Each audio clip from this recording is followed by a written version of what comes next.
Hi everyone! Today I'm sharing the third video in my Stretch Your Stamps December Daily Edition video series. The first two videos that I shared last month were focusing on digital stamps, and today we're moving on to physical stamps. I'm going to be sharing two ways to use each of these 6 stamp sets from Ali Edwards' December Daily Collection, so that's going to be 12 stamping ideas in total. And this video will focus on kind of the more graphic and image type stamps, so like the Stars stamp set, the Bring On the Joy stamp set, and the Wintery Botanicals stamp set. While part 2, which is going to be uploaded in about 2 weeks, will focus on the more text-based stamps. You'll notice that one of Ali's December Daily Stamp sets isn't going to be featured in either of these videos, and that's the Holiday Icon stamp set. And that one will be featured in my Back to Basics product play lesson, which will be posted in 2 weeks in the Ali Edwards class. So make sure you stay tuned for that. Today I'm starting off with the 6x8 Stars stamp set, and the first technique that I'm going to demonstrate with the stamp set is to layer them together to create a border on my tag. For this example, I'm working on a 4x8 inch tag, and I'm starting with the solid stamps first to fill up the right edge of this tag. Here I'm using the metallic platinum ink from Ali Edwards, and I'm just rotating these stamps so that the stars are all stamped at slightly different angles to each other. I'm making sure to use some different sizes as well to give it a bit more interest. And after that, I'm using the outline star stamps and overlapping them with the solid stamps. And I'm using the metallic gold ink this time.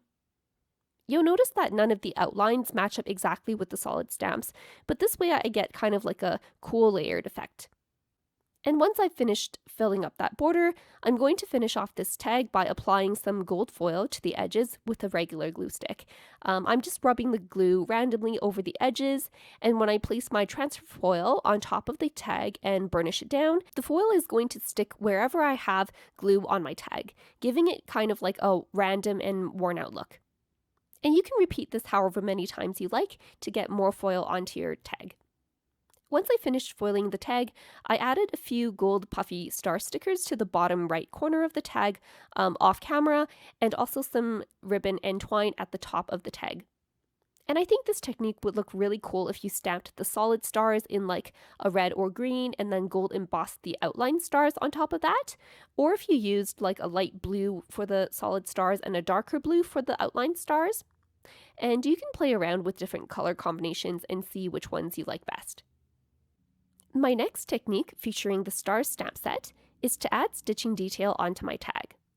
I'm working on the 4x8 inch tag again, and I have 3 types of stitches to demonstrate. So I'm stamping this outline star 3 times towards the center of the tag in a light gray ink. This is the color Limestone from Altenew, but any lighter ink would work just fine. Next, I'm taking my awl and poking some holes around these stars. So for the first star, I'm poking a hole in the center of the star and then all the way around. For the second star, I'm just poking holes all the way around the star. And for the third star, I'm poking holes along the diagonal at every 1/8 of an inch across the star. And this one will make more sense once I start stitching. I'm using an embroidery needle and some embroidery floss from DMC here. This green color is number 699, and I'm just separating the embroidery floss so that I'm only using 3 strands at a time. And I'm going to stitch so that the thread starts in the center of the star and then goes outwards to meet up with the outline of the star. And you can see while I'm stitching that I'm going to end up with kind of like a starburst effect, which I think is really cool. So once I finished that first star, I just tied a knot at the back of my page, and then I'm going to cover that up with some score tape just to make sure that everything is secure. For my second star, I'm going to do a chain stitch around the outline of the star, and I'm going to use this red color, which is number 817. To make the chain stitch, first you poke your needle up from the first hole, then poke it down through the same hole, making sure you keep that loop of thread hanging loose at the front of your panel, so don't pull too tightly. Then you poke your needle through the second hole, pass it through that first loop of thread that you created on the first hole, and then pull that tight. and then poke that down back through the second hole, making sure that you keep the loop of thread hanging loose again. And then so on and so forth, you would poke your needle up through the third hole, pass it through the second loop of thread, pull that tight, and then etc., etc. I found that with this stitch, you really have to remember to pull your chain stitches tightly once you finish them to make them stay nice and neat. And this is the one stitch on this tag that I really had to concentrate on what I was doing in order to make sure that I didn't miss any of the chain stitches. So I'm just going to leave this on real time for a bit while you guys watch. And if you have any questions about this part or any of the rest of the video, just let me know and I'll do my best to answer all your questions.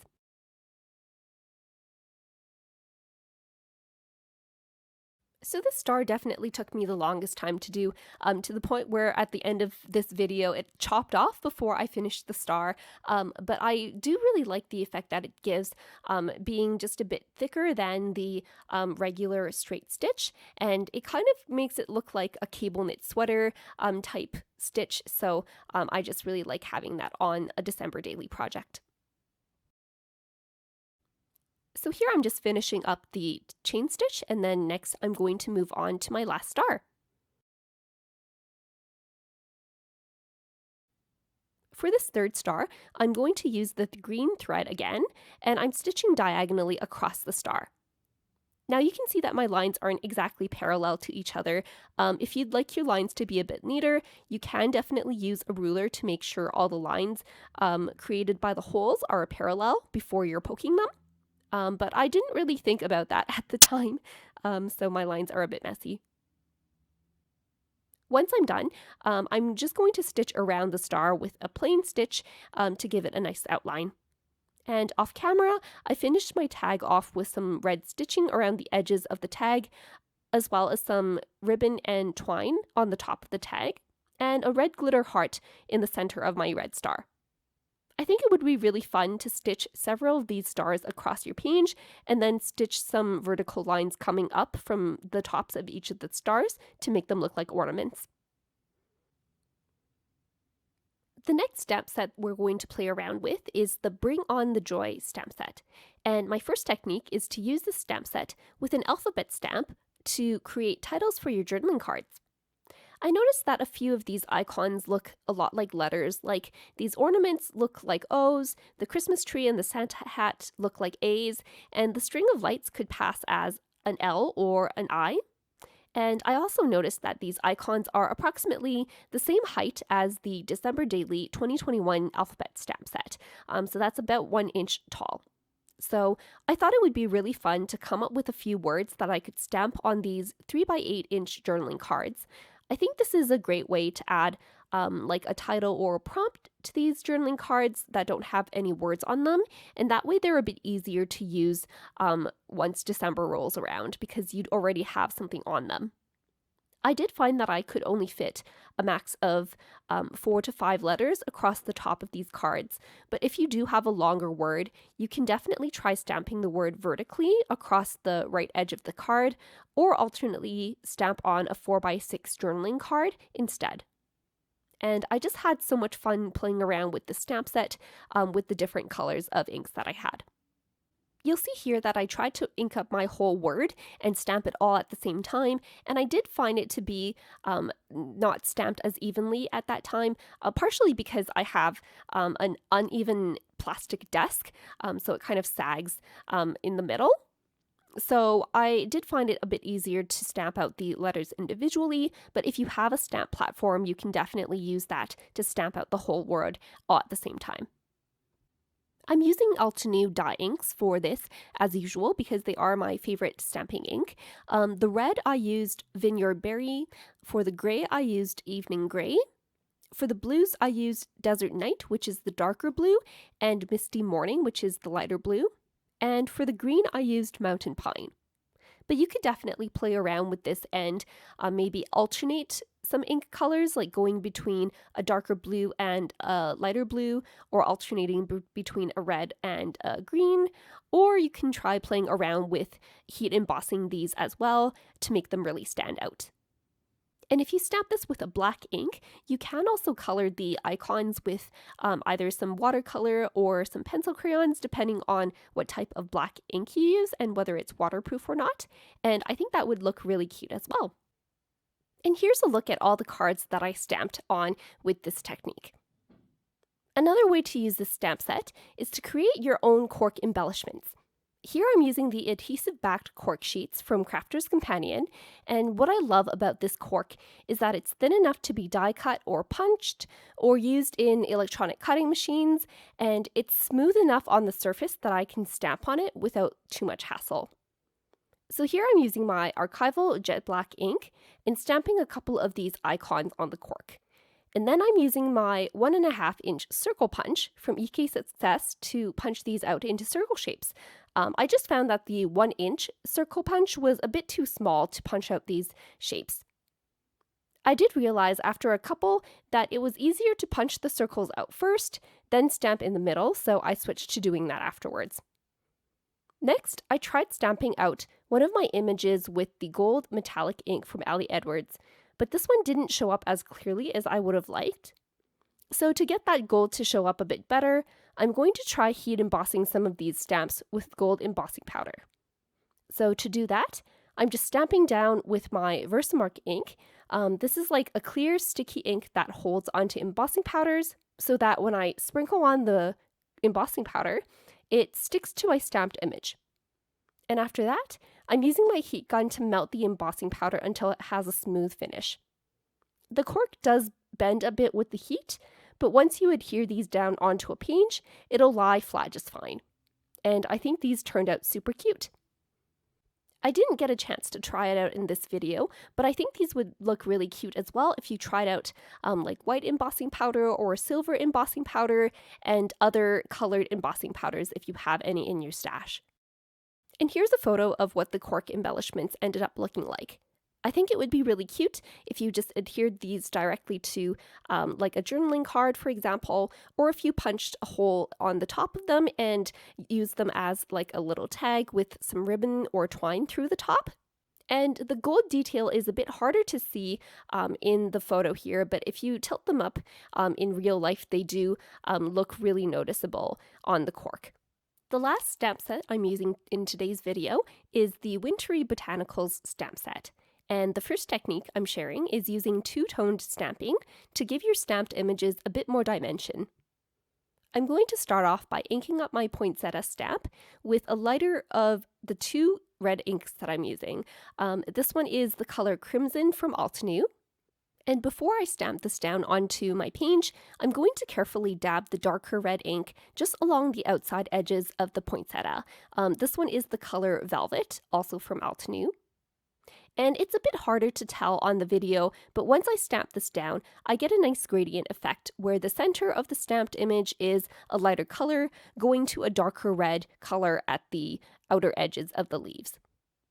I'm going to repeat this process a few more times to fill up my 4x6 journaling card. And I'm just using red inks for my card, but you can feel free to experiment with different color combinations if you like. I've just found that using dye inks, like the Altenew dye inks, tends to provide a better effect than using pigment inks specifically for this technique, because the dye inks are translucent, so the blend and transition between the two colors is usually a bit smoother. Once I'm done stamping my poinsettias, I added the extra detailing with the veining to the leaves with the gold metallic ink from Ali Edwards, as well as some berries to fill up some of that extra white space around the poinsettias.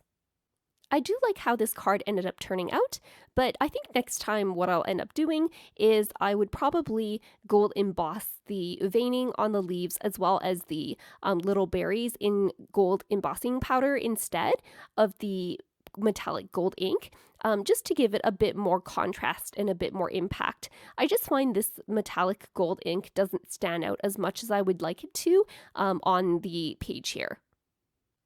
Another option that I thought about doing was adding some gold sequins or some gold gems instead of those berries. And I didn't end up doing that for this video because I'm not sure how I'm going to use this journaling card yet. It might be a base for something else, and I just didn't want those dimensional things to poke out and potentially interfere with how I use this card. And here's a photo of the finished card. Again, the gold detailing is a bit more noticeable in real life because when you tilt it up to the light, it does catch the light a bit and reflect that pearly finish in the metallic gold ink. My last stamping technique using the Wintery Botanicals stamp set is to combine heat embossing with watercoloring. I'm starting off by priming my cardstock with an anti-static powder tool. This just helps to make sure that the embossing powder that I'm using later on doesn't stick to anywhere you don't want it to be. Like, for example, if you have any oils from your fingers and you're touching the paper, or if there's any static on that sheet. And now I'm using my Versamark ink again to stamp this sprig of leaves to cover up my 4x6 journaling card. Because the Versamark ink is clear, on the video it'll look like I'm not doing much right now, but in person you can see the shiny wet ink on the surface of the page. So it's easy enough to tell where you still need to stamp and where you've already stamped. Once I have my cardstock filled up, I'm just sprinkling on some gold embossing powder and tapping it gently on the back to release any of that excess that got stuck on the paper where I don't want it to be. If you manage to get any embossing powder stuck between your images in the blank spaces, you can always take a fine paintbrush and just brush those areas to knock off the excess embossing powder, or here I'm just using my finger and knocking some of that excess off. Then I'm just heating this until the embossing powder is evenly melted and I don't have any powdery looking spots left. And you'll see here that I accidentally touched my heat gun to my embossed area, so that's what that smudge is. But I'm okay with that. I'll probably end up trimming that part off or using an embellishment to cover it up or something like that. After that, I'm just giving it a minute or two to cool down before I start coloring in my images. The colors I'm using here are the Finetec Pearlescent watercolors, but you can really use any type of watercolor, and I'm going to be using these with a water brush. And this is just a brush that contains water in the top portion, and it gently releases water as you squeeze the barrel, so it's like watercoloring but without all of the mess. And the embossing on this card makes the watercoloring so much easier and quicker because the raised areas of the embossing trap the watercolor inside the lines. So I was able to color in all these leaves on the card in no time. And you can see when I tilt this up in the light how pretty and shiny that metallic gold embossing combined with the pearlescent watercoloring is. Once I finish coloring in all the leaves, I'm going to add some berries by drawing in those white spots with some red dots to give it a bit more color. And I'm not really caring about the sizes and the exact roundness of these dots. They're just kind of randomly placed on the card here. And I think all of this metallic shine just gives the background a bit more elegance, and I really like having some shine and some pizzazz in my December daily album, and this does the job perfectly. If you don't have these pearlescent watercolors, you can try this technique with using watered down metallic paint, or alternately using some watered down either liquid pearls or Nouveau drops that are pearlescent. Or if you have some perfect pearls that you've been hiding in your stash that haven't been used for a while, you can try adding some water to turn those into kind of like watercolors and use those as well. And I think this technique would be really cool on a darker background as well, like a black cardstock or a dark green cardstock, because the pearlescent watercolors really do pop when they're on a darker background. So that's my journaling card all done, and I'll probably use this card as well as that other 4x6 card that I made as filler cards that I can just add an embellishment to and put that in my album. And that finishes up my video for today. I hope you found these ideas helpful in preparing for your December daily album and stretching your stamps to use in December daily. My product play Back to Basics class will be released on November 23rd. That's in 2 weeks. And I'll be sharing part 2 of my December daily physical stamps video here on YouTube on the same day as well. So stay tuned for that. If you have any questions, feel free to leave them in the comments down below.